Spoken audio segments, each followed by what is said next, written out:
The Weight of Faith, Hacksaw Ridge, through the eyes of Desmond Doss. The rope stretched taut against the coral edge of Hacksaw Ridge, its fibers already beginning to fray under the weight of 17 wounded men who would descend into legend that night. Private First Class Desmond Doss knelt beside it in the pre-dawn darkness of May 5, 1945, his calloused hands testing each strand while mortar shells whistled overhead. The 77th Infantry Division had pulled back from the sheer face of Okinawa's most unforgiving battlefield just hours before, leaving behind what every tactical manual said was acceptable losses. But Doss had never been good at accepting what the manual said was acceptable. The Winchester shotgun lay discarded in the mud 3 feet away, its stock splintered by shrapnel that had nearly taken his head off during the retreat. Someone had pressed it into his hands again as the company scrambled down the rope nets. The third time this week, a fellow soldier had tried to arm him. His Tennessee drawl had been barely audible over the artillery barrage. "I can't carry that, sir, but I can carry them." Now, as the first grey light began to filter through the smoke drifting across the ridge, Doss could hear them calling from the darkness above. Voices weak with blood loss and shock, crying out "medic" into air that still crackled with the smell of cordite and shattered coral. 17 men scattered across 2 acres of the most contested ground in the Pacific, each one a son writing letters home just days before, each one now depending on an unarmed combat medic who had been trained to retreat with his unit. Sergeant Howell appeared beside him, his face streaked with mud and exhaustion. "Doss, you know what the captain said. We hold below the ridge until dawn, then we go up with the whole company. No lone wolf heroics." Doss continued working with the rope, fashioning a sling from stretcher straps and communications wire. His movements were methodical, precise, but his hands trembled slightly as he tested each knot. 17 men up there, Sergeant. Maybe more. And 200 Japanese soldiers in those caves, waiting to cut down anyone stupid enough to climb back up there alone. Howell's voice softened. "Look, son, I know what you're thinking, but those boys knew the risks when they signed up. We all did." The medic's response was lost in another mortar barrage, but his actions spoke clearly enough. He slung his aid bag across his shoulder, heavy with bandages and morphine syrettes he had been counting by feel in the darkness. The bag contained enough supplies for maybe half the wounded men above, which meant he would have to improvise with torn uniforms and muddy water. It meant making choices about who got morphine and who got prayers. From somewhere in the coral caves above, a voice called out with heartbreaking clarity, "Help me! Somebody help me!" Doss stood slowly, his knees aching from 3 days of crawling across broken ground. He was 26 years old, a Seventh-day Adventist from Lynchburg, Virginia, who had never fired a weapon in combat and never intended to. His fellow soldiers called him everything from saint to coward, sometimes in the same sentence. But in that moment, testing his improvised rope system against the weight of impossible mathematics, he was simply a man who had made a promise to carry those who carried guns. "If the Japanese don't kill you, the fall will," Howell said quietly. "That cliff edge is slick with morning dew. One wrong step and you're 60 feet down on coral rock." Doss nodded. Understanding the sergeant's concerns were born of genuine care, not tactical protocol. The company had lost 3 men the day before when a mortar shell had caught them moving across open ground. 2 more had been evacuated with wounds that would send them home to Purple Hearts and nightmares. The mathematics of war were simple. You could not save everyone, and trying to save everyone usually meant losing more than you saved. But mathematics had never been Doss's strong suit. Faith had always been his compass, and faith was telling him that acceptable losses were only acceptable if you were not the one being left behind. He secured the rope to a shattered tree stump and began climbing back toward the ridge, moving with the careful precision of a man who knew that 17 families back home were depending on decisions he would make in the next few hours. Behind him, Sergeant Howell whispered something that might have been a prayer or might have been a curse. Above him, the voices continued calling from the darkness, unaware that help was coming in the form of a man who refused to carry anything more dangerous than bandages and an unshakable belief that every life was worth risking his own. The discarded Winchester gleamed in the growing daylight as Doss disappeared over the ridge, leaving behind the safety of orders and entering a space where only conscience and stubbornness could guide him through what would become the longest night of his life. If stories like this make you imagine what you'd do under fire, tell us in the comments how you think you'd react in this situation. And stay with us for the next chapters. The top of Hacksaw Ridge looked like the surface of an alien planet in the early morning light, every tree stripped bare by weeks of artillery bombardment, every square yard of ground pocked with shell craters that had become impromptu graves for equipment, hope, and men who had climbed up believing in the tactical briefings. Doss emerged over the coral lip with his aid bag clutched tight against his chest, immediately dropping prone as a sniper's bullet cracked past his ear. The Japanese positions in the caves remained invisible, but he could feel eyes tracking his movement across the broken plateau.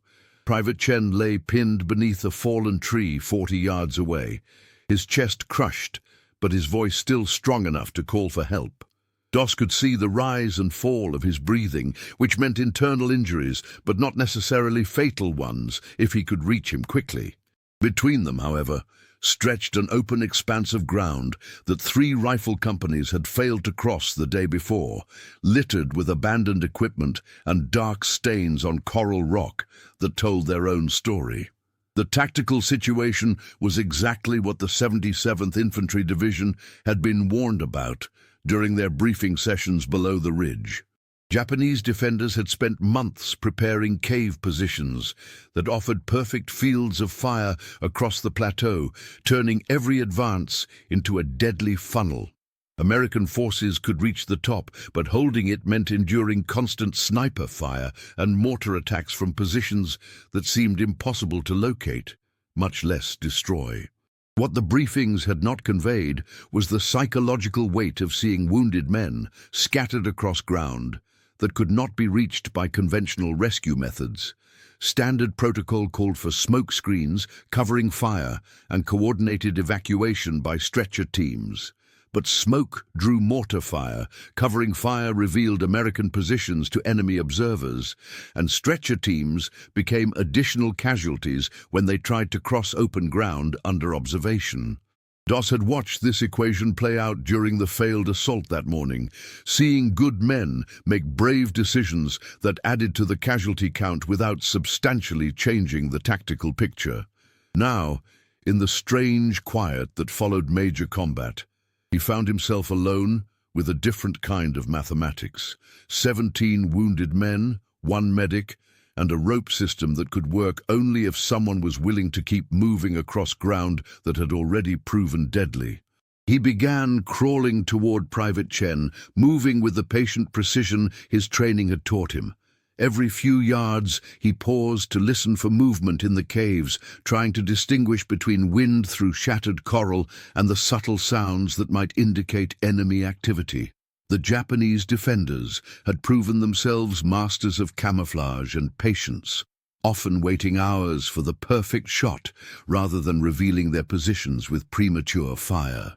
Halfway to the fallen tree, Doss discovered Corporal Williams lying in a shell crater, his belly torn by shrapnel, but his eyes alert and focused. Williams had been one of the soldiers who had mocked Doss's refusal to carry weapons, calling him yellow during training exercises and questioning his courage in front of other men. Now, as the medic slid into the crater beside him, Williams gripped his sleeve with bloodied fingers. "They said you went down with the company," Williams gasped. "Said nobody would be stupid enough to come back up here alone." Doss began examining the wound, his hands steady despite the sniper fire that continued to crack overhead at irregular intervals. "Well, reckon they were wrong about the stupid part. The injury was serious but manageable if he could get Williams down to the aid station below the ridge." Internal bleeding was likely, which meant time was crucial, but the corporal's color was still good, and his pulse remained steady. Doss applied a field dressing and began preparing morphine, calculating dosages while keeping one ear tuned to the sounds from the caves above. As he worked, Williams studied his face with an expression that mixed pain, confusion, and something that might have been embarrassment. "Why'd you come back?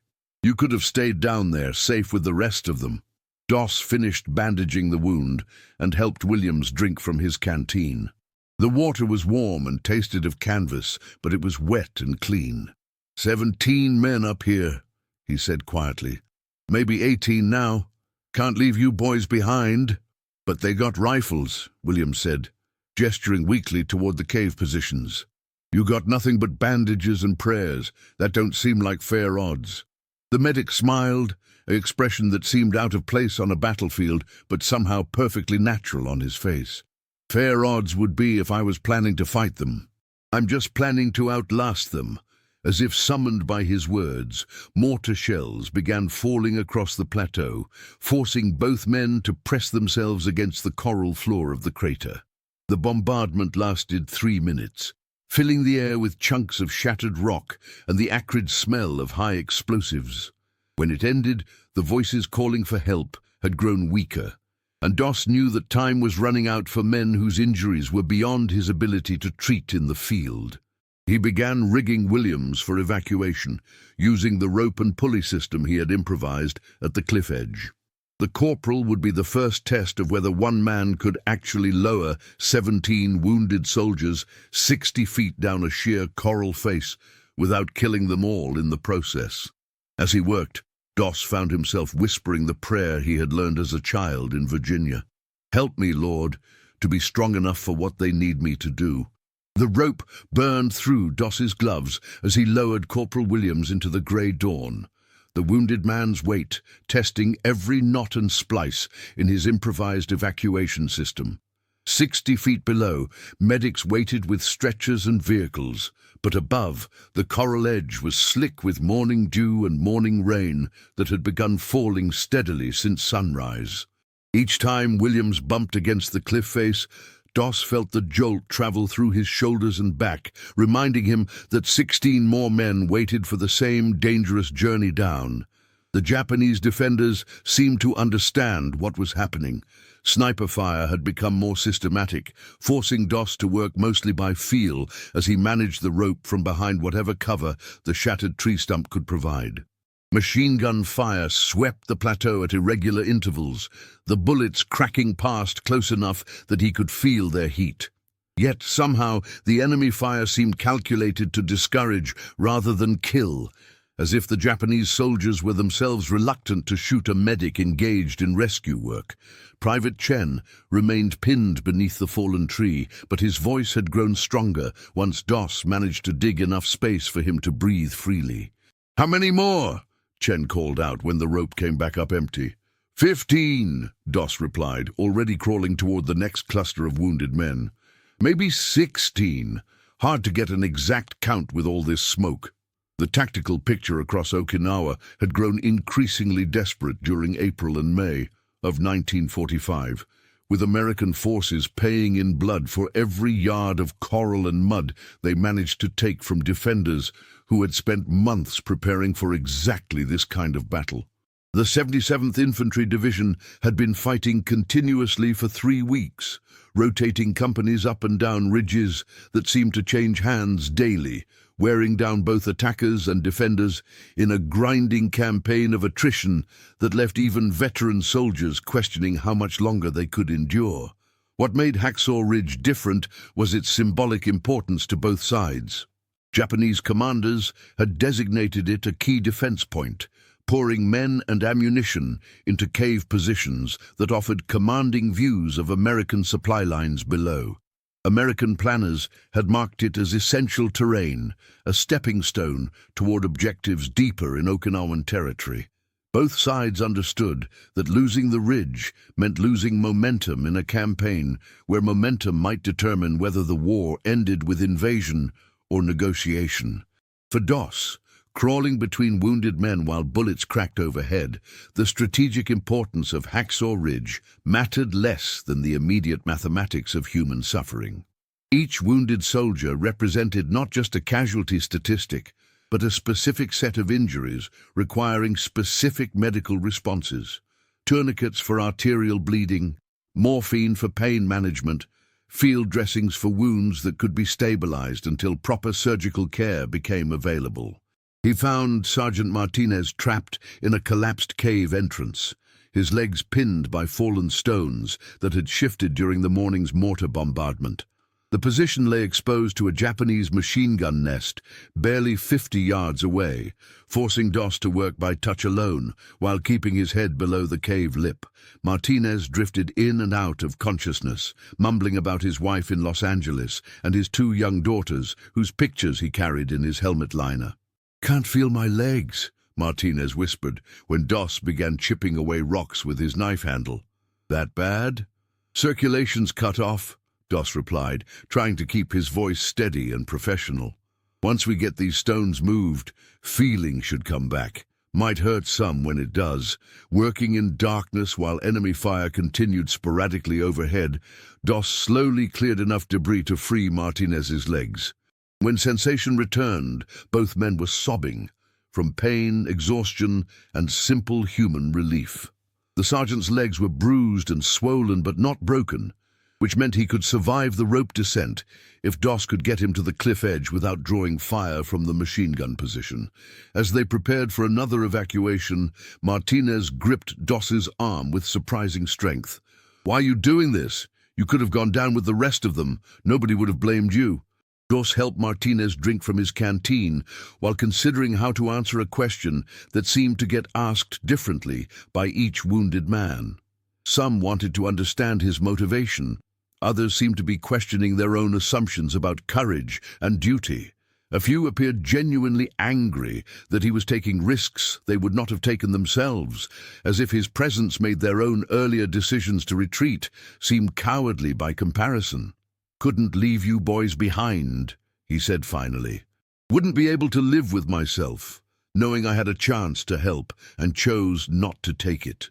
The rope descent with Martinez proved even more difficult than the first evacuation. The sergeant's injuries made it painful for him to bend at the waist, forcing Doss to improvise a different type of sling that would keep his back straight during the long descent. Halfway down the cliff, enemy fire began again, forcing both men to press against the coral face while bullets sparked off rock inches from their heads. When Martinez finally reached safety, Doss hauled the empty rope back up and paused to count the voices still calling from the plateau above. 15 men, maybe 16, each one representing another trip across open ground and another test of a rope system that was already showing signs of strain. His shoulders ached from the repeated lifting, his hands were raw from rope burns, and his supply of medical equipment was running dangerously low.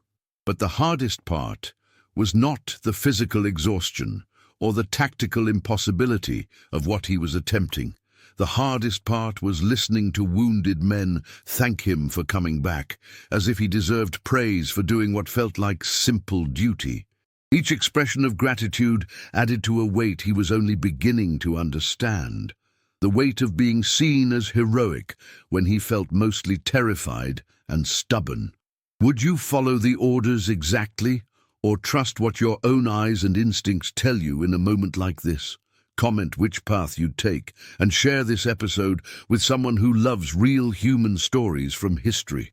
By noon, the rope showed dangerous signs of fraying where it passed over the coral edge of Hacksaw Ridge, individual fibers snapping under repeated stress, while Doss lowered his 8th wounded man toward safety. The improvised pulley system made from stretcher straps and communications wire had held through the morning's evacuations, but the mathematics were becoming unavoidable.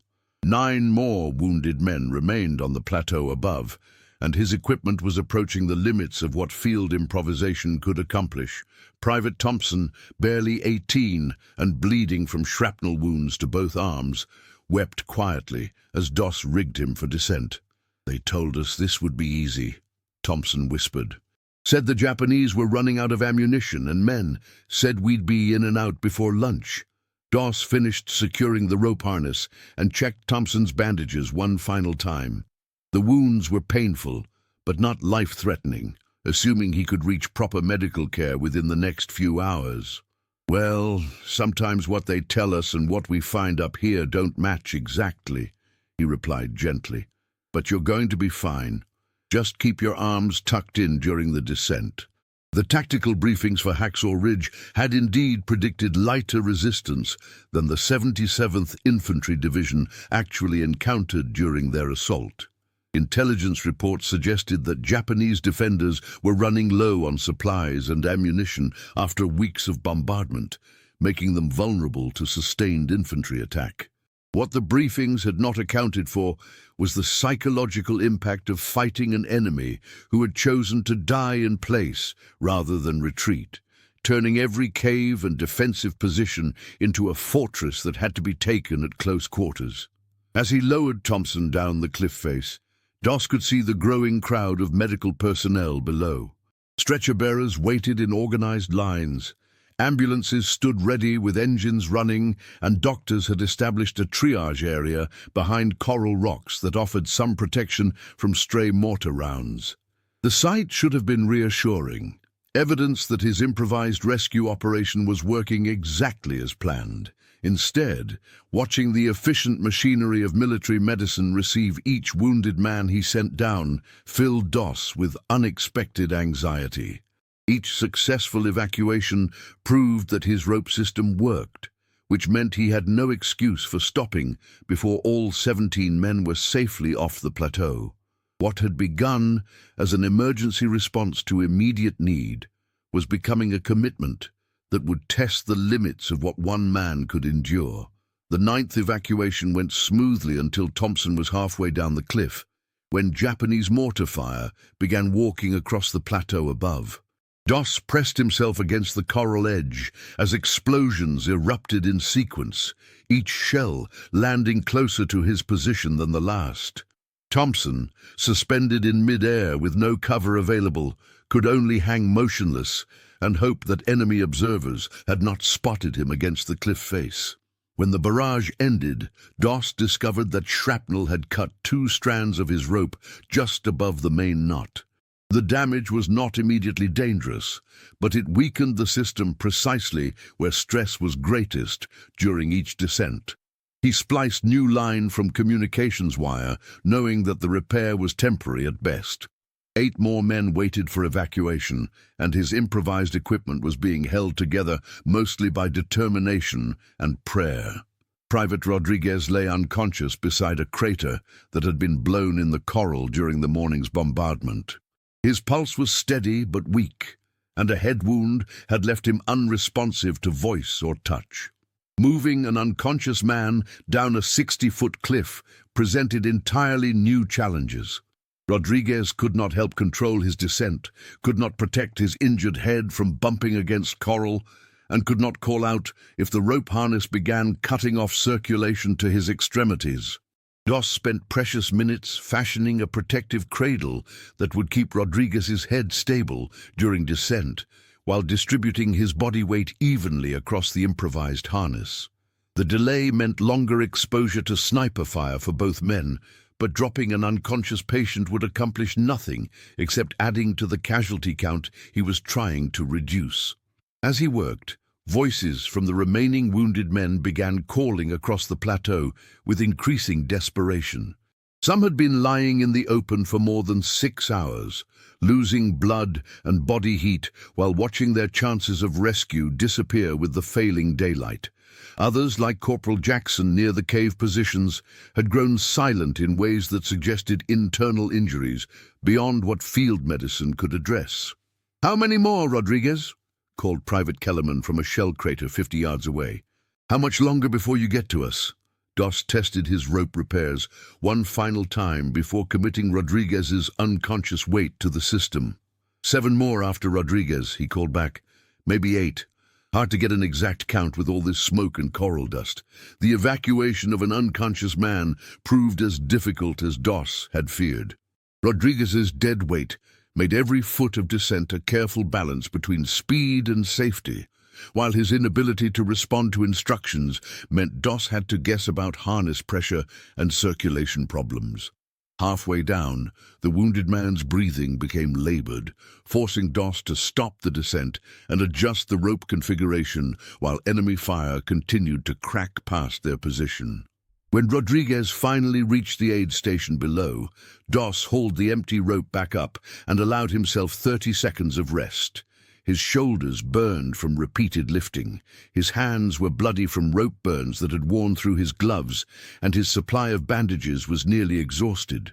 7 men remained on the plateau above, each one representing another test of equipment that was held together by splices and prayers, and each one trusting that the unarmed medic would keep coming back until everyone was safe.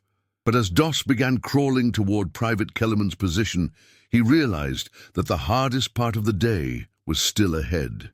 The remaining wounded men were scattered across the most exposed areas of the plateau, where Japanese observers had clear fields of fire and where any movement drew immediate attention from snipers who had been watching his rescue operation with growing interest. The rope snapped. 40 feet into lowering Private Kellerman, the main line parted at the coral edge with a sound like a gunshot, dropping both men toward the rocky beach below Hacksaw Ridge before Doss's backup belay line caught their weight. For 3 terrifying seconds, they swung against the cliff face while loose rope whipped around them and Kellerman's screams echoed off the coral walls. The improvised splice that had held through 9 previous evacuations finally gave way under stress that exceeded every safety margin Doss had calculated. This was the moment that would never appear in any citation or official report, the moment when Desmond Doss's rescue operation nearly became a double fatality. Suspended 30 feet above jagged coral rocks, with a wounded man whose legs had been shattered by machine gun fire, Doss faced the mathematics of equipment failure in the most unforgiving classroom imaginable. His backup rope was thinner than the main line, designed for communications rather than human weight, and it was stretching in ways that suggested imminent failure. "We're going to die," Kellerman gasped, blood from his leg wounds spattering the cliff face below them. "We're both going to die, and it's my fault for trusting you." Doss forced himself to remain calm while his mind raced through possible solutions. The remaining main rope was too short to reach the bottom, but it might be long enough to reach a ledge 20 feet below where they could establish a new anchor point. The backup line would hold their weight for perhaps another minute, assuming the coral edge did not cut through the communications wire that was all that separated them from a fatal fall. "Listen to me," he said quietly, his Tennessee drawl steady despite their situation. "I'm going to lower us to that ledge down there. Once we're secure, I'll rig a new system to get us the rest of the way down. You just keep pressure on those bandages and let me worry about the rope work." What happened next would remain Doss's most closely guarded secret for the rest of his life. As he maneuvered them toward the narrow ledge, his foot slipped on loose coral, sending both men swinging wildly against the cliff face. Kellerman's head struck rock with a sound that made Doss's stomach lurch, and for a moment the wounded man hung unconscious in his harness while Doss fought to control their movement with failing equipment and hands that had lost most of their strength. In that moment of absolute helplessness, suspended above certain death with another man's life dependent on equipment that was disintegrating around them, Doss experienced something that felt less like divine intervention than like complete surrender. He stopped calculating rope angles and anchor points, stopped trying to manage an impossible situation through technical skill, and simply began talking to Kellerman as if they were sitting safely on a front porch in Tennessee. "You know, my daddy always told me that fear was just excitement wearing the wrong clothes," Doss said conversationally as they swayed against the coral wall. "Said the trick was figuring out how to change clothes without taking your pants off in public." Kellerman opened his eyes and stared at Doss with an expression that mixed pain, terror, and complete bewilderment. "Are you insane? We're about to fall 60 feet onto rocks, and you're talking about your daddy's philosophy." "Well," Doss replied, managing to get one foot braced against a small coral projection, "seems like a better use of time than screaming about how we're going to die. Besides, we're not falling anywhere. We're just taking the scenic route down." Using a combination of rope work that violated every safety protocol he had ever learned and sheer stubborn refusal to accept that the situation was hopeless, Doss managed to get them both to the ledge and establish a new anchor point using Kellerman's rifle as a makeshift piton. The weapon, something Doss had never touched voluntarily, became the tool that saved both their lives, driven into a crack in the coral and secured with the last of his communications wire. 20 minutes later, they reached the aid station below, where medical personnel rushed to treat Kellerman's injuries, while Doss sat heavily on a supply crate and stared at his shredded hands. The rope failure had cost him precious time and equipment he could not afford to lose. 6 men remained on the plateau above, and his primary evacuation system had been reduced to salvaged bits of line, held together with knots that would make any rigger weep. Dr. Patterson, the battalion surgeon, knelt beside him with obvious concern. "Son, you've done enough for one day. Those hands need medical attention, and that rope system isn't safe anymore. We'll send a proper rescue team up at dawn." Doss flexed his fingers experimentally, wincing at the deep cuts where wire and rope had sawed through skin and muscle. "6 men still up there, sir? They've been waiting all day. Don't think they can wait until dawn. And I don't think you can make another 6 trips with equipment that's falling apart," Patterson replied firmly. "You're exhausted, you're injured, and you're working with gear that just nearly killed you and Private Kellerman. Sometimes knowing when to stop is as important as knowing when to start." The battalion surgeon was right, and Doss knew it. His improvised rescue system had succeeded beyond any reasonable expectation, but equipment failure had revealed just how close to disaster he had been operating all day. The smart decision, the safe decision, would be to wait for proper rescue equipment and fresh personnel who could complete the evacuations without risking additional casualties. But as he sat in the growing darkness below Hacksaw Ridge, listening to distant voices calling medic from the plateau above, Doss realized that smart decisions and safe decisions were luxuries that wounded men could not afford to wait for. Somewhere above, Private Anderson was dying from internal injuries that would not improve with time. Corporal Murray had been unconscious for 4 hours, with head trauma that required immediate surgical attention. 2 replacement soldiers whose names Doss had never learned were bleeding through bandages that would not last until morning. 6 more trips with failing equipment and hands that could barely grip rope. 6 more chances for something to go catastrophically wrong. 6 more tests of whether faith and stubbornness could substitute for proper planning and adequate resources. Doss stood slowly and began gathering the remnants of his rope system.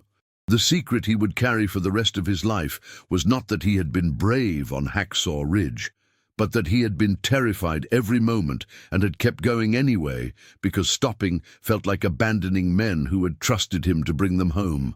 The last man down was Private Anderson, barely conscious from internal bleeding that had worsened during the 14 hours since the 77th Infantry Division's failed assault on Hacksaw Ridge. By then, Doss's makeshift rope system consisted of salvaged communications wire spliced with bootlaces and strips torn from his own uniform. His hands had lost most sensation from nerve damage caused by repeated rope burns, forcing him to work mostly by muscle memory and faith that knots tied by numb fingers would hold a dying man's weight. Anderson whispered continuously during the descent, talking to his mother in Ohio about breakfast plans and Sunday services that would never happen. Doss listened to the one-sided conversation while managing a rope that stretched and groaned under load, each fiber threatening to part and send both men tumbling toward the coral rocks below. When Anderson finally reached the aid station, Doss simply knelt at the cliff edge and stared at his bloody hands, unable to quite believe that 17 wounded men had somehow survived an evacuation system held together by prayer and stubbornness. The official after-action report, filed 3 days later by Captain Mitchell of the 77th Infantry Division, would compress the night's events into 4 clean sentences. Private First Class Desmond T. Doss, Medical Detachment, conducted individual evacuation of 17 wounded personnel from exposed enemy positions on Hacksaw Ridge during hours of darkness 5 to 6 May 1945. Despite intense enemy fire and difficult terrain, all evacuations were completed without additional casualties. PFC Doss displayed exceptional courage and resourcefulness in improvising evacuation procedures under combat conditions. Recommend for appropriate recognition. What the report could not capture was the weight that settled into Doss's chest as he finally rappelled down from the ridge for the last time, or the way his hands continued to shake for weeks afterward whenever he touched rope of any kind. It could not describe how Private Kellerman's screams during the rope failure would echo in Doss's dreams for decades, or how the smell of wet communications wire would make him nauseous long after the war ended. Dr. Patterson found him sitting alone beside the aid station at sunrise, staring at the sheer face of Hacksaw Ridge as if trying to understand how he had spent 12 hours climbing up and down its coral walls. "How do you feel, son?" the surgeon asked gently. Doss considered the question seriously before answering. "Like I just learned something about myself that I'm not sure I wanted to know, sir." The evacuation had revealed capabilities that Doss had not known he possessed. Not just physical strength and technical improvisation, but a capacity for sustained terror that felt almost superhuman in its intensity. He had spent 12 hours in a state of controlled panic, making life-or-death decisions while enemy fire cracked overhead and equipment failed around him. The experience had been simultaneously the most meaningful and most traumatic event of his life.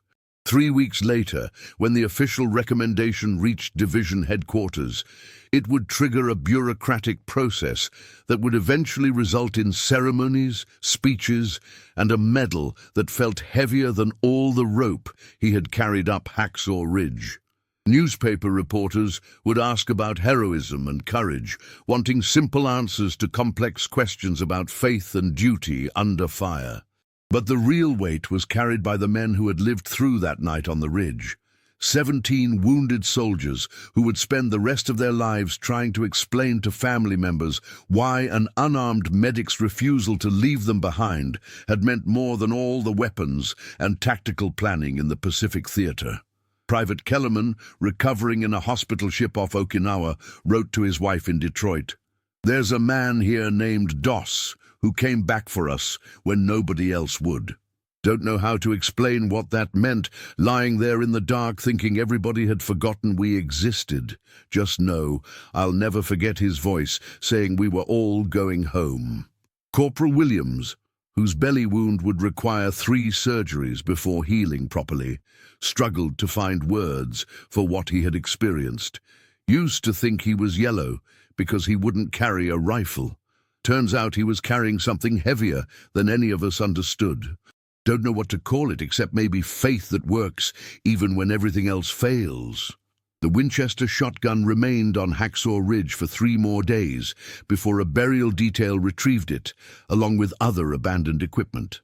By then, American forces had finally secured the plateau using conventional tactics, overwhelming firepower, coordinated assaults, and acceptable casualties that included men whose names would never appear in newspaper stories about heroism under fire. Doss returned to civilian life carrying memories that did not translate well into peacetime conversations. People wanted to hear about courage and faith, about divine intervention and miraculous rescues. What he remembered was the sound of rope fibers snapping under load, the weight of unconscious men who trusted him to lower them safely down a cliff face in darkness, and the terrible mathematics of deciding which wounded soldier to evacuate next when all of them were dying. 40 years later, sitting on his front porch in Georgia while rain drummed against a tin roof, Doss would sometimes catch the scent of wet rope on the wind and find himself back on Hacksaw Ridge, testing knots with hands that could barely feel the fibers, listening to voices calling "medic" from darkness that seemed to stretch forever. The smell would fade, the memories would settle back into whatever corner of his mind they inhabited, and he would return to the quiet life he had built for himself, far from cliffs and coral, and the weight of other men's lives suspended from improvised rope systems. The real secret of Hacksaw Ridge was not that one man had found the courage to rescue 17 wounded soldiers under impossible conditions.